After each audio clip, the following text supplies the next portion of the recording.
নমস্কার বন্ধুরা, অপর্ণা রান্নাঘরের আরও একটি পর্বে আপনাদের সবাইকে স্বাগত। কেমন আছেন বন্ধুরা? আশা করি ভালো আছেন। আর চলে এসেছি সরস্বতী পুজো স্পেশাল লাবড়ার রেসিপি নিয়ে। এটা একটা রিকোয়েস্টেড ভিডিও। আমার কাছে অনেকেই লাবড়ার রেসিপি জানতে চেয়েছেন, সেই জন্য আমি এই লাবড়ার রেসিপিটা আজ শেয়ার করছি। চলুন দেখে নেওয়া যাক। গ্যাস ওভেনে আমি একটা কড়াই বসিয়ে দিয়েছি। দিয়ে দিলাম 6 টেবিল স্পুন সর্ষের তেল। গ্যাসের ফ্লেমটা আমি প্রথমে হাই ফ্লেম রেখেছি। এইবার কিন্তু আমি হাই ফ্লেমেই বেগুনটাকে ভেজে নেব। একটা লম্বা সাইজের বেগুনকে আমি লম্বা করে কেটে ধুয়ে কড়াইয়ের মধ্যে দিয়ে দিলাম। দিয়ে দিচ্ছি 1 চিমটে নুন, যাতে বেগুনটা নরম হয়ে যায়। বেগুনটা কিন্তু আমি লাল করে ভাজবো না। দেখুন, বেগুন দেওয়ার পরেই কিন্তু তেলের পরিমাণটা অনেকটাই কম হয়ে গেল। শীতকালের বেগুন অনেকটাই কিন্তু তেল টেনে নেয়। এইবার দিয়ে দেব কুমড়ো। যে কোনো সবজি দিয়েই কিন্তু লাবড়া বানানো যায়, তবে কুমড়ো আর বেগুন ছাড়া কিন্তু লাবড়া হয় না। একটা 500 গ্রাম কুমড়োর 4 ভাগের 1 ভাগ আমি এখানে ব্যবহার করলাম। লম্বা টুকরো করে কেটে ধুয়ে আমি এখানে দিয়ে দিলাম। কুমড়ো আর বেগুনটাকে একটুখানি ভাজা ভাজা করে নেব। দিয়ে দিলাম 2টো ছোট সাইজের আলু, আর দিয়ে দিলাম একটা বড় সাইজের রাঙা আলু বা মিষ্টি আলু। ভালোভাবে লাবড়া বানাতে রাঙা আলু, থোর, কাঁচকলা এগুলো কিন্তু ভীষণ জরুরি। ঢাকনা দিয়ে আমি লো টু মিডিয়াম ফ্লেমে 10 মিনিট রান্না করলাম। 10 মিনিট পর ঢাকনা খুলে সবজিগুলোকে ভালোভাবে নাড়াচাড়া করে আমি কিন্তু সবজিগুলোকে তুলে নিলাম না। চারধারে সবজিগুলোকে সরিয়ে মাঝখানটায় দিয়ে দিলাম 1/2 টিস্পুন পাঁচ ফোড়ন, 2-3টে শুকনো লঙ্কা, 4-5টা কাঁচা লঙ্কা। এইবার দিয়ে দিচ্ছি ঝিঙে। ঝিঙে কিন্তু আমি অসময়ে পেয়ে গেছি। ঝিঙে না পেলে কিন্তু কোনোই অসুবিধা নেই। দিয়ে দিলাম একটা কাঁচকলা, আর দিয়ে দিলাম ফুলকপির ডাঁটির ভেতরের অংশটা।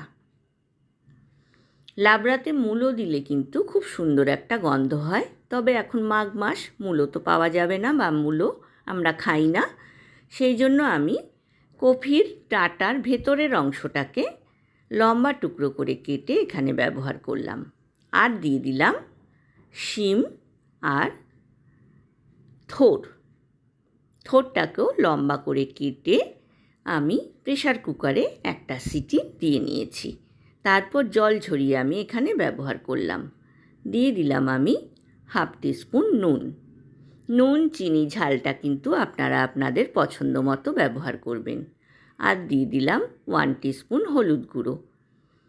খুব ভালোভাবে নুন আর হলুদটাকে সব সবজির সাথে মিক্স করে নিচ্ছি। সরস্বতী পুজো বা লক্ষ্মী পুজো মানেই গরম গরম খিচুড়ি, তার সাথে লাবড়া। ভাবলেই যেন জিভে জল চলে আসে। যেসব বন্ধুরা প্রথম থেকে আমার সঙ্গে আছেন তাদেরকে অনেক ধন্যবাদ। আর যেসব বন্ধুরা প্রথম আমার চ্যানেলে ভিজিট করছেন তাদেরকে আমার চ্যানেলে স্বাগত জানাই।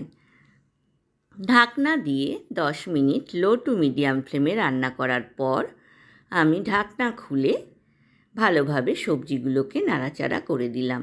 আমি কিন্তু লাবড়াতে একদমই বেশি জল ব্যবহার করব না। সবজির থেকে জল বেরিয়েই কিন্তু লাবড়া সুসিদ্ধ হয়ে যাবে। সুসিদ্ধ কিন্তু হয়ে এসেছে, তাও আমি এখানে 1/4 কাপ গরম জল ব্যবহার করলাম। আবারও ঢাকনা দিয়ে লো টু মিডিয়াম ফ্লেমে আরও 10 মিনিট একটু মজতে দিলাম। দেখুন, সব সবজি কিন্তু সেদ্ধ হয়ে গিয়েছে। লাবড়া কিন্তু অলমোস্ট ডান। বন্ধুরা, রেসিপিটা ভালো লাগলে লাইক কমেন্টস করতে কিন্তু ভুলবেন না। পাশে থাকা বেল আইকনটা প্রেস করবেন, তাহলে আমার নতুন নতুন রান্নার নোটিফিকেশান বা আপডেট কিন্তু আপনার কাছেই প্রথম পৌঁছবে। দিয়ে দিয়েছি আমি 2 টিস্পুন চিনি। লাবড়া একটু মিষ্টি মিষ্টি খেতে ভালো লাগে, তাই আমি এখানে 2 টিস্পুন চিনি ব্যবহার করলাম। আমি কিন্তু গ্যাসের ফ্লেমটাকে অফ করে দিয়েছি। খুব ভালোভাবে চিনিটাকে লাবড়ার সাথে মিক্স করে নিলাম।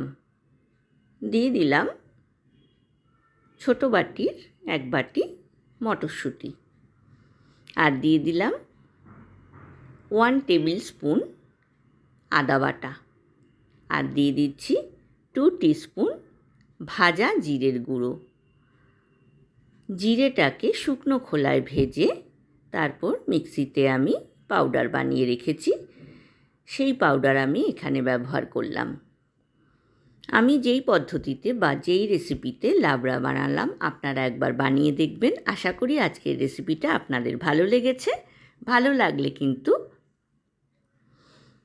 অবশ্যই ট্রাই করবেন, আর আমাকে কমেন্ট সেকশনে কমেন্টস করে জানাবেন আপনাদের কেমন লাগলো।